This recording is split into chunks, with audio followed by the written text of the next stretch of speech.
গত ৪ মে রাত 23:40 অর্থাৎ রাত প্রায় 11:15টায় হজরত শাহজালাল আন্তর্জাতিক বিমানবন্দরের একটি সিসিটিভি ফুটেজে দেখা যায় সাবেক আইজিপি দুর্নীতির দায়ে অভিযুক্ত বেনজির আহমেদ সিঙ্গাপুর এয়ারলাইন্সের একটি ফ্লাইটে ওঠার জন্য শেষ সিকিউরিটি চেকের জন্য সামনের দিকে এগিয়ে যাচ্ছেন।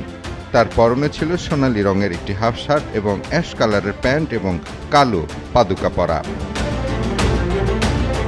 পালানোর সময় বেনজির আহমেদের সাথে তার পরিবারের কেউ ছিল না। তাতে ধারণা করা যায় তার স্ত্রী সন্তানদের আগেই তিনি দেশের বাইরে পাঠিয়ে দেন।